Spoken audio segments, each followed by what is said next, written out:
Alright, in this tutorial I'm going to show you how you can create something simple like this, like a little walk bridge. I guess this would be something like what you would see crossing a river or a gorge or something like that. Now this is a very simple example, and I'm keeping it purposefully simple. That way you can concentrate on understanding how to set up the physics portion of it. And then once you understand the physics portion, you can make something more complicated using the same method. Alright, let's go ahead and get started.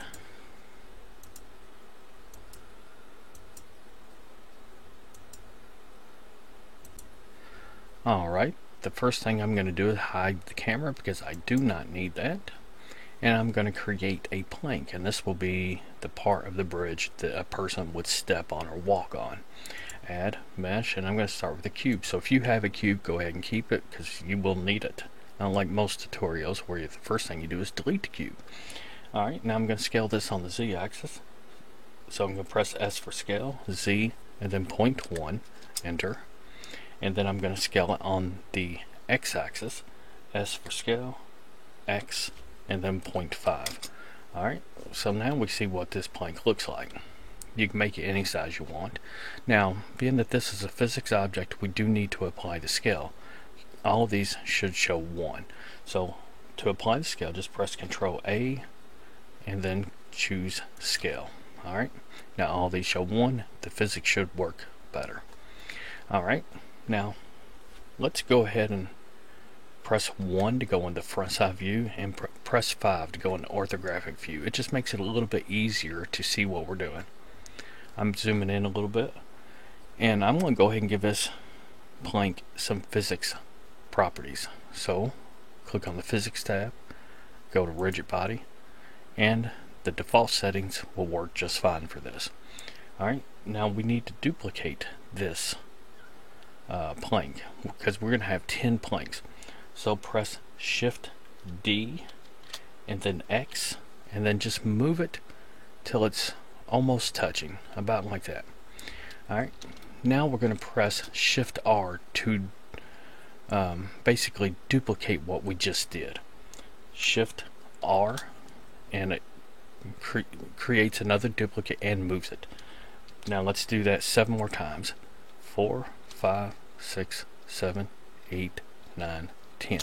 And again, every time I'm pressing Shift R, it's duplicating it and moving it, because that was the last action I did before clicking Shift R. Hope that makes sense.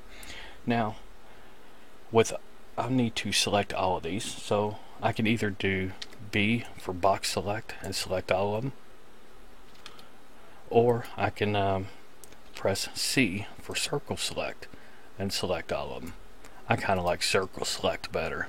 Gives you a little bit more control. It doesn't really make any difference, but that's my preference. Now we need to connect all these. So we come up here to Object and come down here to Rigid Body and choose Connect. Now these are rigid body constraints, but they are bunched up. We want to evenly space them essentially. So come down here to this and change it from selected to active to chain by distance. Alright, now change this from fixed to hinge, because we only want these to flex at this point. You know what I mean? Kind of like a hinge is across from this one to this one and this one to this one, and so on and so forth. Now hinge constraints, they rotate around the z-axis. So all of these constraints, we need to rotate them. So I'm just going to select all of these and then press R for rotate, and then X for the x-axis, and then 90 degrees. So now if we look at it from the side, we can see that the z-axis is going this way, basically where we want these to flex essentially. Alright, now let's go ahead and create the end of this bridge. Now I'm going to press Add, Mesh, Cube. Now I'm going to scale this cube on the z-axis by 2. S for scale, Z, 2, enter. Now I'm just going to zoom in a little bit. I'm going to grab this on the z-axis and then just bring it down to right there, and then grab it on the x-axis, G for grab, X for the x-axis, and then just move the mouse over until it's about right there. Now this right here is also going to be a physics object, so press Ctrl A to apply the scale. Now come over here to rigid body to actually give it some rigid body properties. Now we do need to make a change on this. We want this to be a passive object, meaning we don't want gravity to pull it down. So change this from active to passive, and that's the only thing we need to change on this one. Now we need to duplicate this one and make it and put the duplicate right here.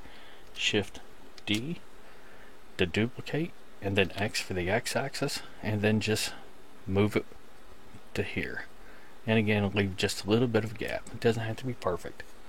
Alright, now we need to connect this end of the bridge to here and this end of the bridge to here. So I'm just going to select this piece and then shift select this one and come up here to object, go to rigid body, choose connect.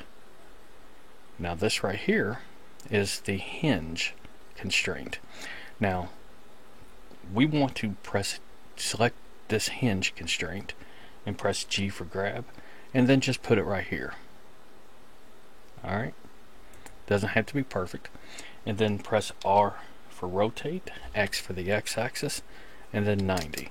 That way, once again, the hinge is oriented so that it will actually bend right there. Now we need to do the same thing on the other side. So I'm going to select this end piece and then shift select this piece, press object, go down to rigid body and choose connect. And once again we need to move this piece or move this constraint, G for grab, put it about right there, and then rotate on the x-axis. R for rotate, X, 90, enter. Alright, now we are pretty much set up. Now just to test it, all we have to do is just press play, and if the bridge sticks together like that, we know it's working. Alright, so let's just add a cube. Add, mesh, and then cube. And I'm just going to bring this up to about right there. And again, I'm going to press 3 to go to the side view, make sure it's lined up. Go back to front view, and I'm going to give this some rigid body properties. Go to rigid body, and I'm going to just make this 10 kilograms. Alright, now when I press play, this should fall and hit the bridge. Simple enough, right? And again, I mean, this is very simple. As it is right here, it has very little practical use. But it gives you an idea of how to set up the constraints so that you can make something far more complicated if you want.